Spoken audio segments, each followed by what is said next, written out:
sus deberes, sus derechos, sus obligaciones y las normas. Tablero Jurídico, la exposición más completa en el marco jurídico. En Tablero Jurídico, temas de actualidad y la noticia jurídica del día. Tablero Jurídico, con la dirección del doctor Luis Ernelio Palacios. Tablero Jurídico. ¿Cansado de pelear con sus arrendatarios? ¿Desocuparon y no pagaron los servicios públicos? ¿Deterioraron el inmueble? Llámenos. Alincol le tiene la solución. Le adelantamos hasta 3 meses de arrendamiento sobre vivienda dada en administración. Asistencia Legal Integral de Colombia. Le administramos sus inmuebles, ventas, avalúos, préstamos hipotecarios. Alincol. Carrera Tercera 1240, Centro Financiero La Ermita. Teléfonos 884-3499 y 884-3990. Los invitamos para que sintonicen en el canal SED el programa Tablero Jurídico de lunes a viernes de 3 a 4 de la tarde en directo, para que usted conozca cuáles son los derechos en materia laboral y de la seguridad social, el derecho a la familia, el derecho constitucional, el derecho laboral, entre otros, porque usted debe conocer cuáles son esas normas jurídicas que le regulan cada uno de sus actos.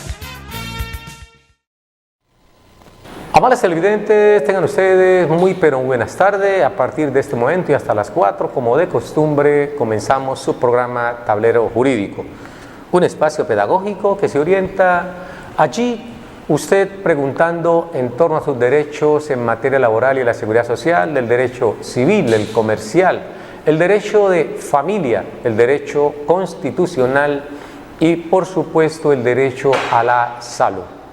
Hoy, cargado de muchos temas para que usted marque nuestras líneas de participación 331-2265, 331-2265 o el 325-7570. Allí detrás de cámara el amigo Edison Yantén, lo mismo que Jaime Rodríguez en el webmaster, aquí para llevarles a ustedes todo lo relacionado con la parte jurídica. Siempre tenemos que iniciar, ojalá nunca, el programa lamentando pues los hechos que suceden en el país, porque eso es lo que nos interesa. Y la parte jurídica, a ver cómo se acaba con la impunidad. Hay que felicitar, por supuesto, a la Policía Nacional.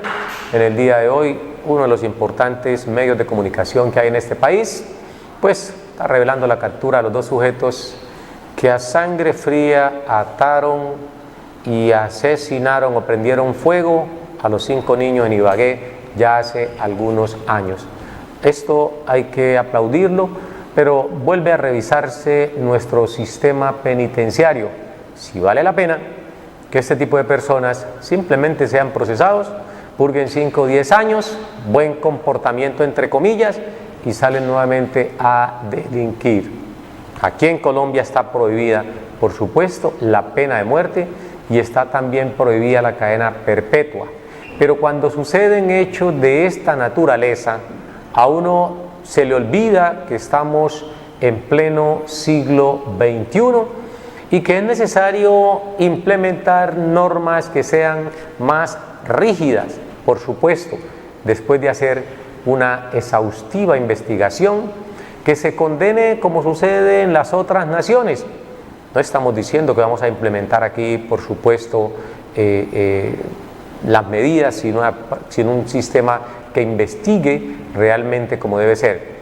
Ya Singapur dio ejemplo de ello, son pocos los presos que hay, porque su sistema penitenciario y carcelario es drástico, es ejemplar.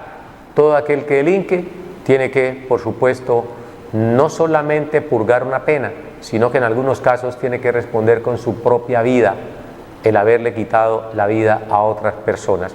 Y no se compadece que aquí en Colombia hayan asesinos en series que acaben con la vida de los niños, acaben con la vida de sus esposas, y eso es como el pan de cada día.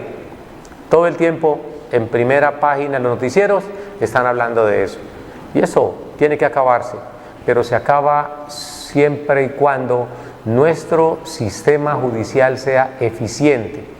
nuestro sistema carcelario y penitenciario sea eficiente, porque nada sirve que el policía capture, ponga a disposición de la Fiscalía para que investigue, con el cuerpo técnico de investigación se lleve al juez para que dosifique la pena y al final esas personas lo envían para la casa, bien porque hay congestión carcelaria, bien porque aparentemente hay un presunto buen comportamiento.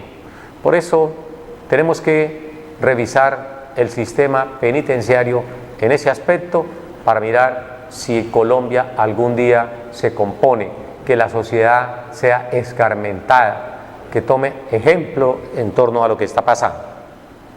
Vamos a ir con Televidente en línea y retomamos con este tema que hemos iniciado en el día de hoy, el espacio tablero jurídico.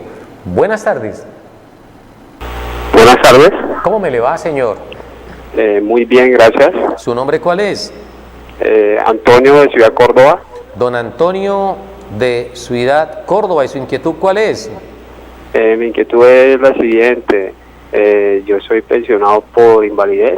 Sí, señor. Entonces, pues he podido escuchar de que yo puedo pedir la ayuda del incremento pensional a favor de esposa e hijos.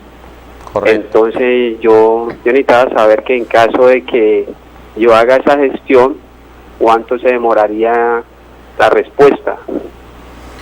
Don Antonio, ¿usted de qué ciudad, nos dice que nos llama de Ciudad Córdoba, ¿cierto? Sí, señor. ¿Usted de qué entidad es pensionado? Aquí en Cali. No, pero ¿de qué entidad? Colpensiones. De Colpensiones. ¿Cuánto hace que lo pensionó Colpensiones? Ya para 5 años. Va para 5 años. ¿Y usted escuchó que podía reclamar el incremento pensional por cónyuge, compañera o compañero permanente? Exacto, sí, señor. Perfecto. Cuando usted se pensiona, ¿lo hizo con la transición o condición más beneficiosa o lo hizo con 50 semanas en los últimos 3 años? O sea, yo lo hice eso fue por enfermedad común y fue por, creo que 500 semanas. 500 semanas. ¿Su edad actual cuál es, don Antonio? 41 años. Tiene 41 años y hace 5 fue pensionado por enfermedad común. Y su pregunta es saber cuál es el trámite para reconocerle el incremento pensional por cónyuge, compañera permanente del 14 y del 7 por cada hijo. Eso sí, la pregunta es que, sí, o sea, ¿y cuánto se demoraría, pues, por pensiones en dar esa respuesta? Bueno, vamos entonces a responderle a don Antonio, que nos está llamando desde el barrio Ciudad Córdoba de aquí, de esta hermosa ciudad de Cali.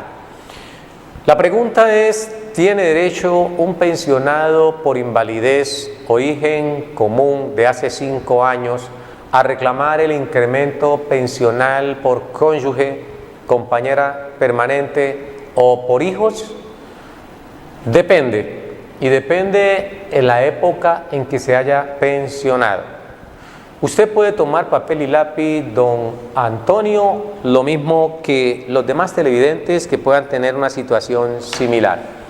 En el artículo 21 del decreto 758 del año de 1990, se consagró que todos los pensionados, todos los pensionados de vejez o por invalidez del Seguro Social tenían derecho a un incremento pensional, ya se dijo, del 14 por cónyuge, compañera, y del 7% por cada uno de los hijos en edad escolar, por una sola compañera, pero hasta por 4 hijos. Es decir, que si la persona era pensionada del Seguro Social por vejez o por invalidez, tenía derecho a que le reconocieran un 14% por señora o cónyuge y un 7% por cada uno de esos 4 hijos, que sumados estaríamos hablando que serían, por un lado 28 y 14, estaríamos hablando de un 42%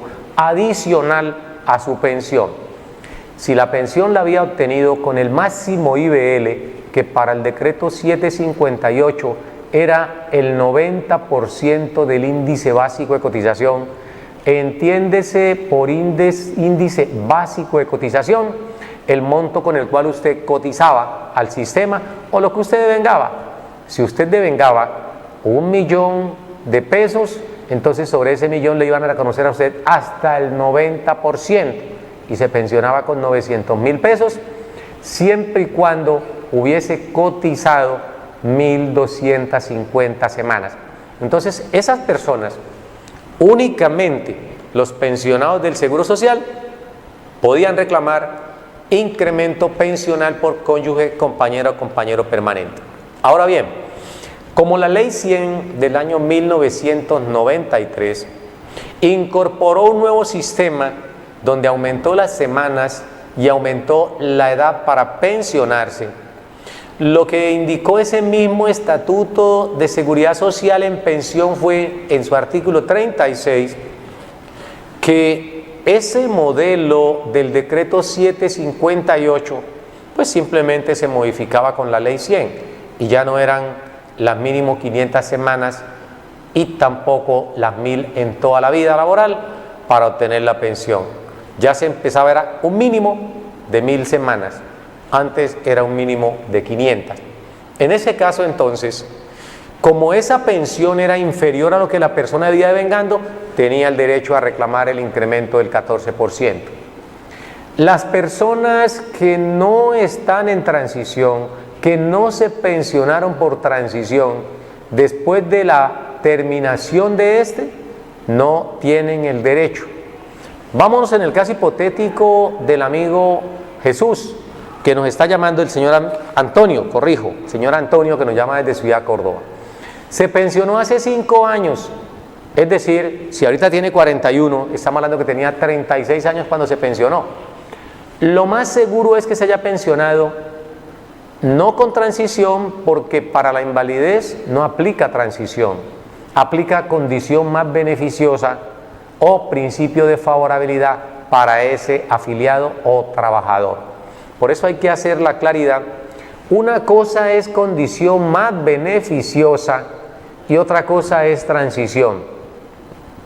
Los magistrados consideran que únicamente se aplica transición a quienes están para pensionarse por vejez y cumplan los requisitos del artículo 36 de la Ley 100.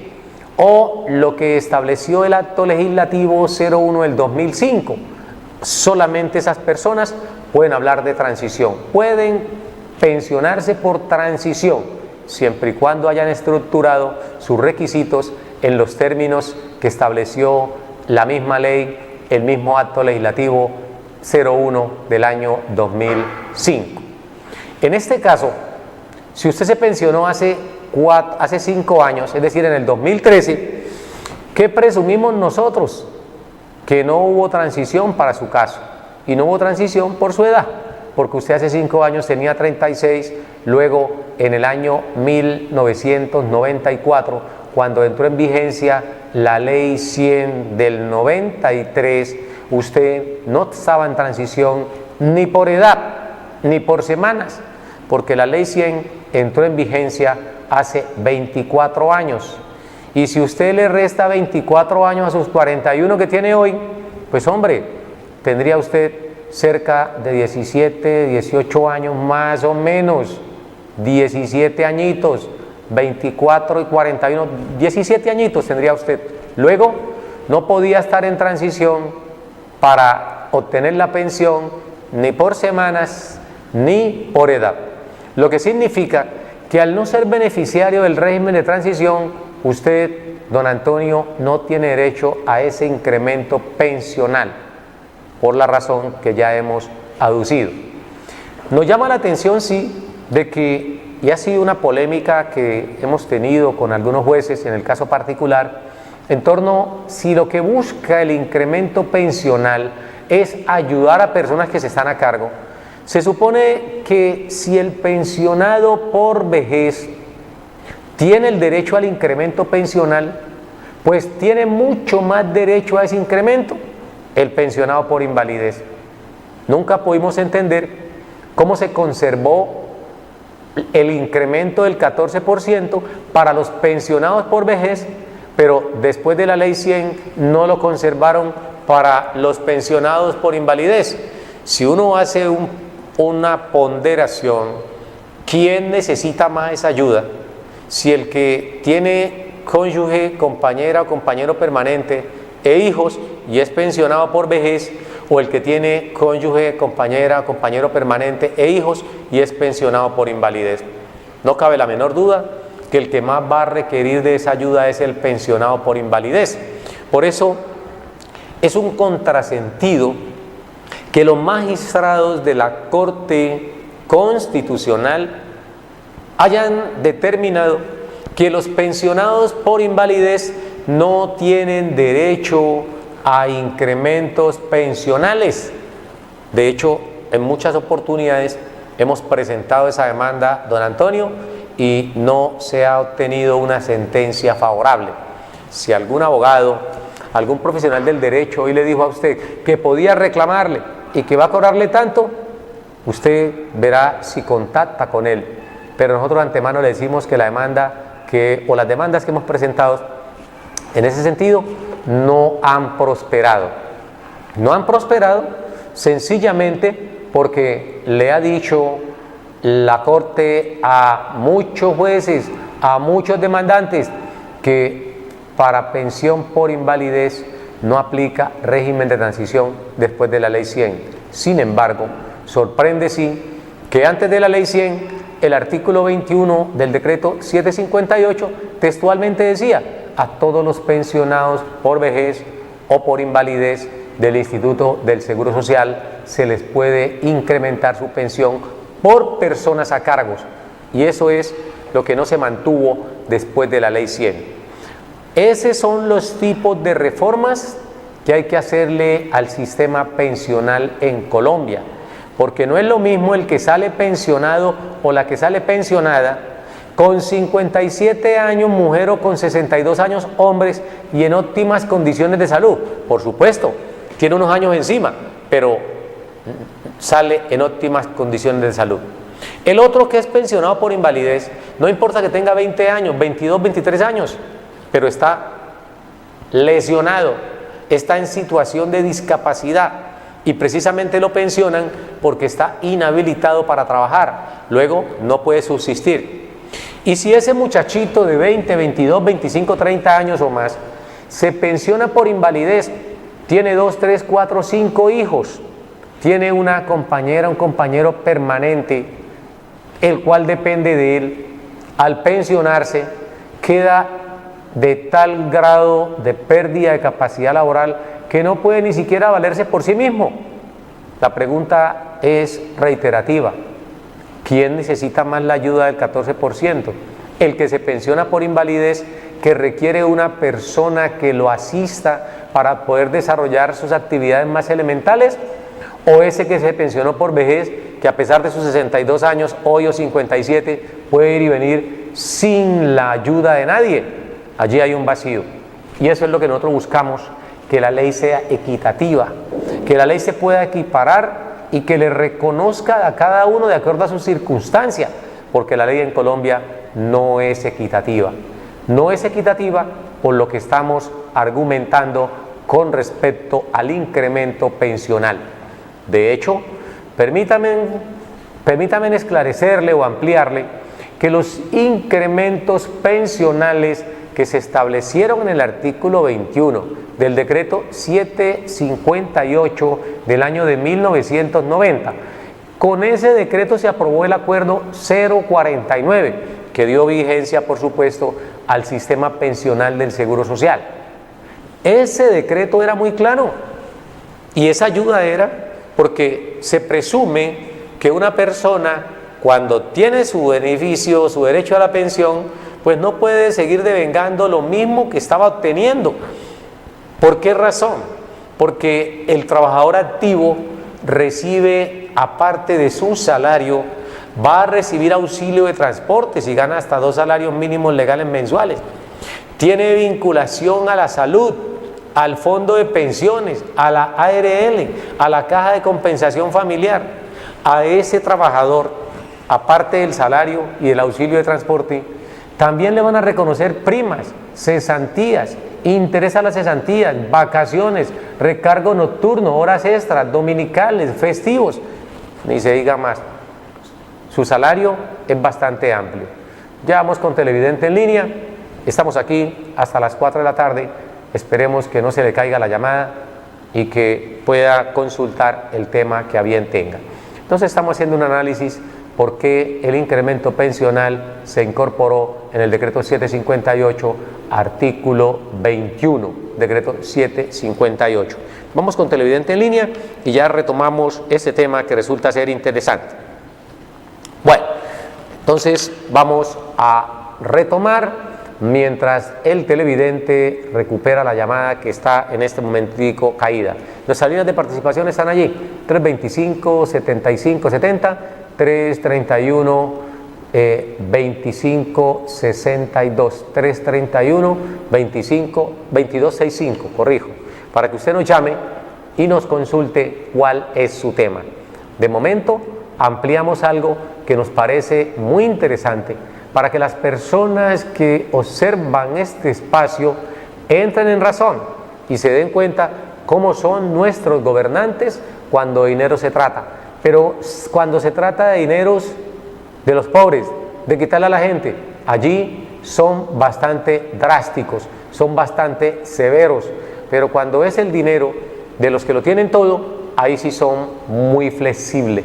Por eso nos sorprende que a una persona le despojen del incremento del 14% por cónyuge y del 7% por cada uno de los hijos en edad escolar. Vamos con Televidente en Línea, buenas tardes. Bueno, tenemos problemas, parece ser que quien está llamando aún no se decide a consultar, nos interrumpe eso sí un poquito el desarrollo del tema, que es muy interesante para que la gente tome conciencia por qué es necesaria una reforma pensional, pero no como lo piensan los dirigentes, sino como lo sienten las personas que se han afectado con las reformas que se han hecho en los últimos años.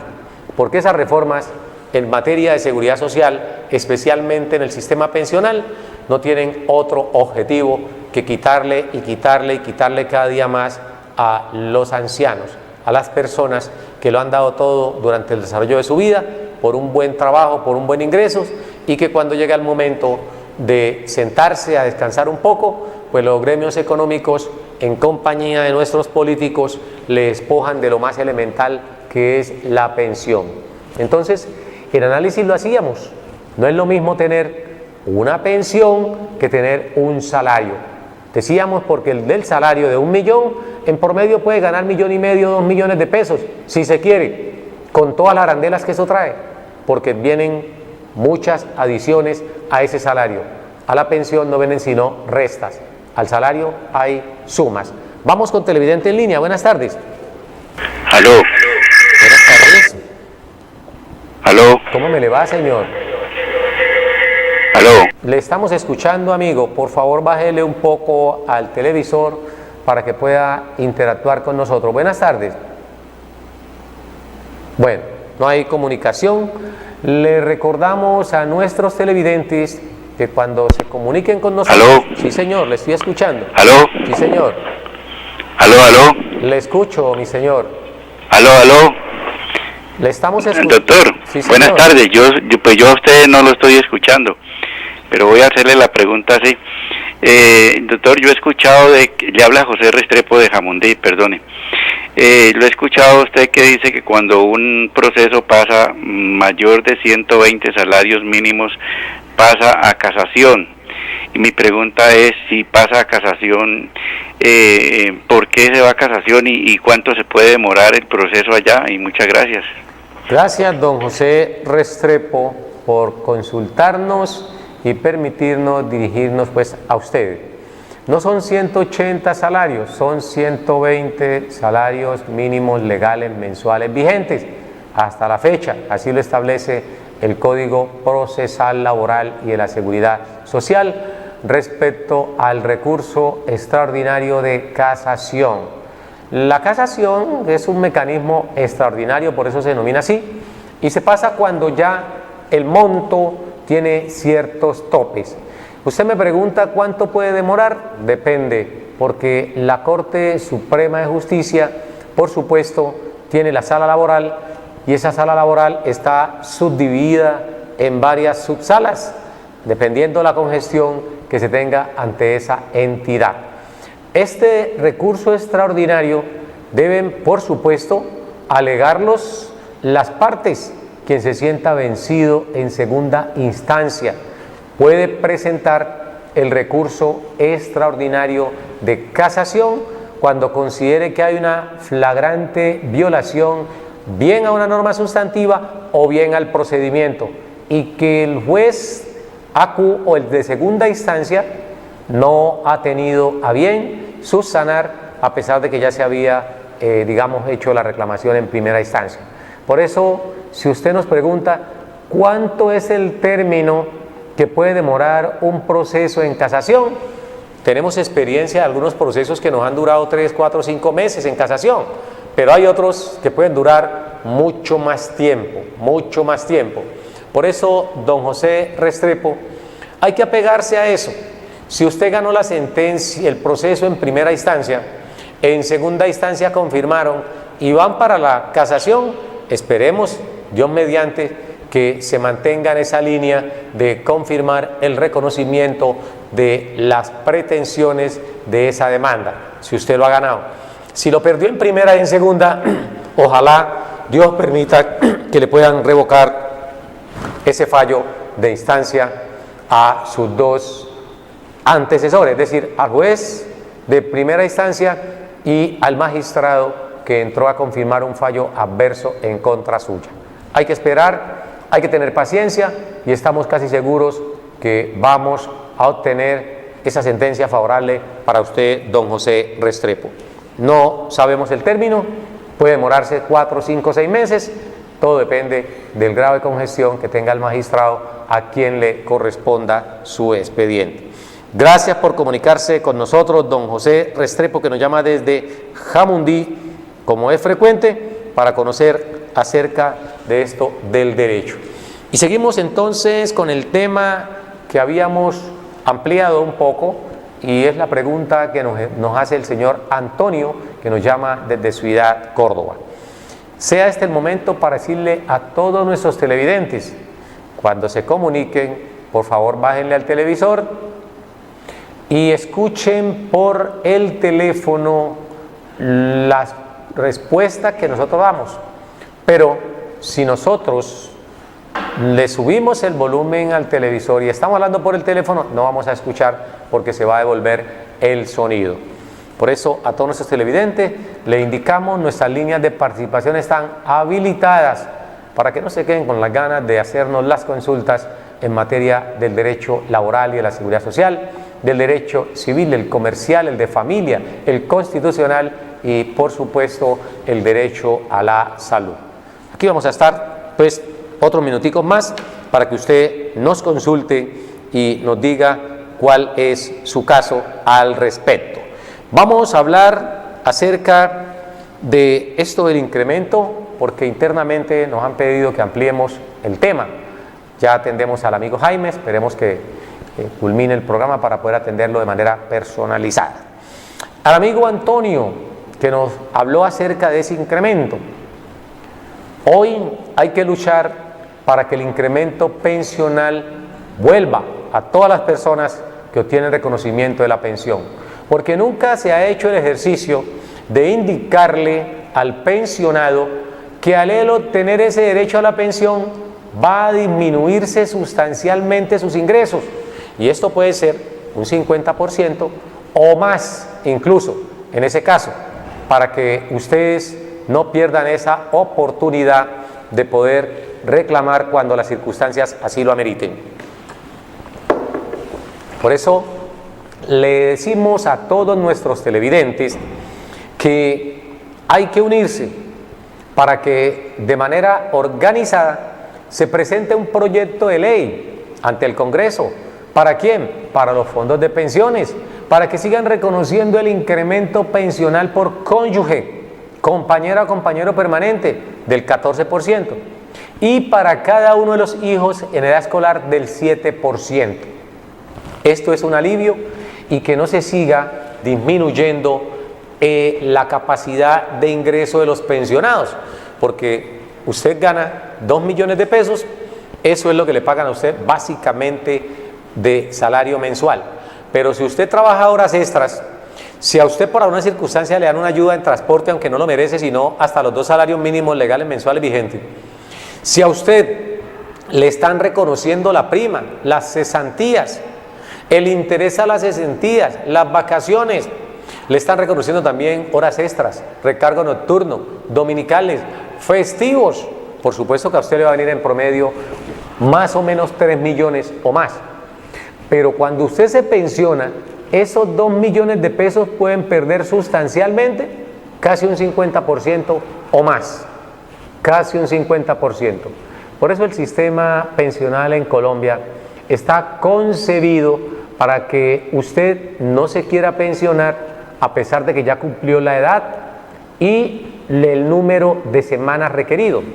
Una persona, por ejemplo, conforme al artículo 33 de la Ley 100, cumple sus 62 años y 1.300 semanas y devenga en promedio 2 millones de pesos, pues la pensión le va a venir en 1.300.000, porque le van a reconocer con ese mínimo número de semanas, que son 1.300, le van a reconocer, ojo, solamente el 65%. Ese 65% de 2 millones de pesos es 1.300.000. A eso extráigale, sáquele usted el 12% para salud, 12% para salud, que estamos hablando un promedio de más o menos 136.000 pesos, más o menos 136.000 pesos. Ahí ya usted ve disminuido considerablemente en 1.070.000 aproximadamente la pensión. Ojo, ahí estamos en esa parte. Usted no tiene derecho a prima, ni a cesantías, ni a vacaciones, ni a horas extras, ni a dominicales. Entonces la pensión va a mermar y a mermar y a mermar. ¿Quién va a querer retirarse del trabajo a pesar de que ya cumplió con las semanas y con la edad? Nadie, porque va a querer seguir aumentando con otro engaño que está establecido en el artículo 34 de la Ley 100, y es de que a la persona le dicen, si usted sigue cotizando, ese 65% se lo podemos subir hasta un 80%. ¿Y cómo lo suben hasta un 80%? Le dice el artículo 34 que por cada 50 semanas adicionales a las primeras 1.300, a usted le van a dar 1.5%. 1.5%. ¿Qué significa?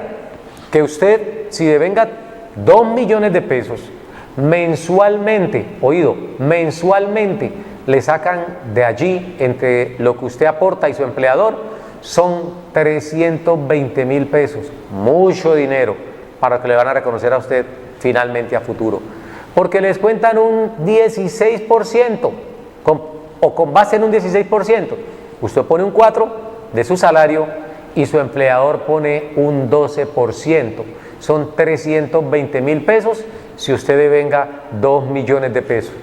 Resulta que esos 320.000 pesos uno pudiera pensar que le iban a asegurar a uno una vejez adecuada al promedio de lo que uno venía recibiendo por concepto de salario, pero no, a usted lo van a poner a vivir en condiciones indignas porque tiene que cambiarse de casa, de colegio, ya no puede hacer la remesa donde la hacía antes, tiene que mermarle la remesa y una serie de gastos que usted por el hecho de pensionarse no van a disminuir. Eso queremos que la gente entre en razón y que desde ya se inicie una cruzada en el país para que las personas puedan tener un ingreso digno después de salir de su vida laboral. Al amigo Edinson tenemos televidente en línea. Bueno, entonces ese es así en términos generales la explicación que queremos darle a ustedes con respecto al incremento pensional por cónyuge que desapareció, y lo hicimos porque el amigo Antonio, que nos llamó desde Ciudad Córdoba, nos dice, es que yo estoy pensionado por invalidez y quiero saber cuánto se me demora el trámite para que me reconozcan el incremento pensional del 14% por cónyuge, compañera o compañero, Y si tiene hijos, por supuesto, por cada uno de los hijos.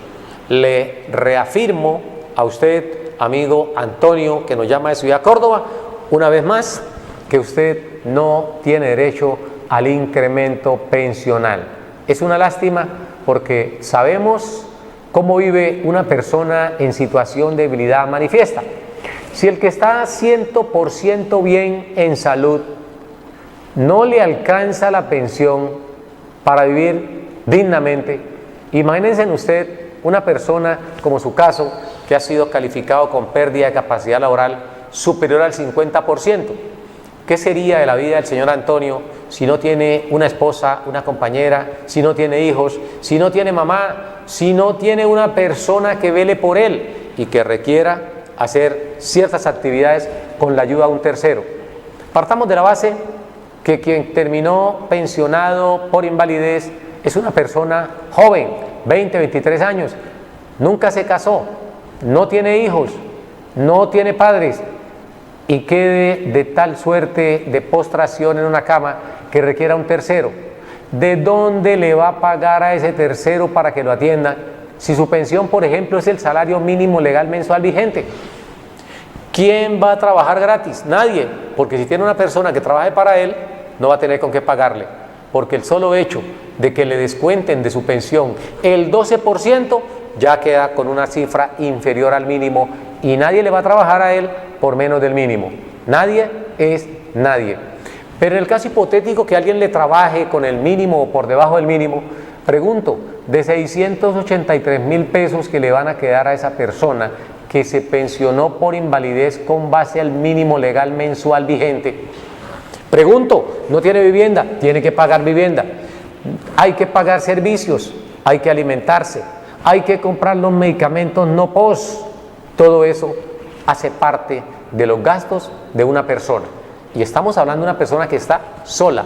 No estamos diciendo el que tiene esposa y que no la dejó trabajar o no la dejó formarse y ella no trabaja. O que tiene hijos aún en edad muy tierna y que no puede decirle vayan a trabajar. Ahí hay un problema. Eso es lo que hay que revisar. Y por eso los incrementos pensionales deben restablecerse y reconocérsele por lo menos a esas personas que al obtener la pensión por invalidez queden en una situación de salud bastante compleja, que incluso requieran la asistencia de un tercero para realizar las actividades más elementales. Pero como lo decíamos hace unos momentos, la norma en Colombia, lamentamos mucho, día a día lo que tiende es a exprimir y a exprimir y a exprimir más a ese pensionado, porque ya se les hizo un vil engaño por parte del gobierno anterior, ese gobierno saliente, que les prometió reducirle de un 12% de aporte a la pensión a un 4%. Nada más justo que eso, reducirle el aporte a salud de un 12% al 4%, nada más justo, pero fue una cuestión gaseosa. Fueron engañados en pleno proceso proselitista y cuando ya se subió al poder sucedió lo impensable, y es de que el Congreso de la República aprobó la disposición. Se aprobó la ley mediante la cual se reducía el aporte a salud por parte de los pensionados de un 12% a un 4%. Ese era un pequeño alivio, pero lo impensable era que el propio gobierno, que había sido, digamos, gestor, ponente o prometedor a los pensionados de esa reducción, fue el que salió a decir que no, que era inconveniente, a través de su ministro de Hacienda, porque el ministro de Hacienda del presidente anterior dijo no es posible, no es viable. Y por supuesto, le damos la razón, no puede ser viable porque necesitan mucho dinero para poder repartirle a sus amiguitos que aprueban las normas, y eso es normal.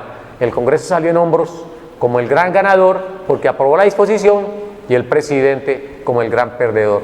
Pero ¿qué sucede? Los pensionados en este país son muchísimos, pero ninguno se une. Si los pensionados se unen y presentan a consideración del Congreso de la República un proyecto en ese sentido, vamos a mirar. Es un grupo ambicioso, porque si hay alguien que sea fiel en la participación política son los pensionados de este país. Nadie más fiel que ellos. Ellos son los que suben o bajan presidentes. Entonces hay que organizarse. Una buena propuesta a un presidente para que pueda recuperarse ese incremento pensional por cónyuge. Hay que hacerlo. Estamos en mora. Desde ya, aunque está empezando su mandato presidencial, este señor que está en el poder, es hora de que empiecen ya a organizarse, a buscar la forma de que ese proyecto de ley sea una realidad. Así como ponen la aplanadora para aprobar algunos proyectos, como el que se aprobó el día de ayer o antier en el Congreso, en primera instancia, primera sesión en la Comisión Permanente de la Cámara, se aprobó diciendo que se extendía el plazo para los alcaldes y gobernadores. Eso sí lo aprobaron con los ojos cerrados, pero cuando es un proyecto que beneficia a las mayorías, al pueblo, eso sí que pasa trabajo para que lo aprueben. Aún más, ni siquiera la aprueban, como sucedió en el caso que estamos citando. Pensionado, es hora de que despierten, es hora de que se organicen y empiecen a reclamarle a estos gobiernos que siempre han querido llevarlos a situación de indigencia, porque eso es lo que se busca, llevarlos a situación de indigencia. Después de uno cotizar durante tanto tiempo, con un valor, le reconocen uno muy inferior y aparte de eso, le descuentan para la salud. El tiempo, nos dicen por el interno, se nos ha acabado, pero Tablero Jurídico continúa mañana en punto de las 3 de la tarde, cuando estaremos aquí llevándole un poco de incidencias en materia jurídica. A todas las personas que se han comunicado con nosotros, les recordamos lunes a viernes, 3 a 4 de la tarde, por el canal 112 de Encali, canal 112 en Cali, por el canal 12 de Global Televisión y por supuesto en las redes sociales. Estamos allí en la dirección electrónica www.canalccali.com, www.canalccali.com. Si no tenés la señal de Encali TV, puedes observarla por internet desde tu teléfono celular en cualquier parte donde estés. Tablero Jurídico, señal en vivo, y ahí vas a encontrar las imágenes de este espacio. Pues sí, el tiempo se nos acabó. Gracias por comunicarse con nosotros. Les deseamos una muy feliz tarde, un fuerte abrazo y un Dios les bendiga. Nos vemos mañana. Sus deberes, sus derechos, sus obligaciones y las normas. Tablero Jurídico, la exposición más completa en el marco jurídico. En Tablero Jurídico, temas de actualidad y la noticia jurídica del día. Tablero Jurídico, con la dirección del doctor Luis Ernelio Palacios. Tablero Jurídico.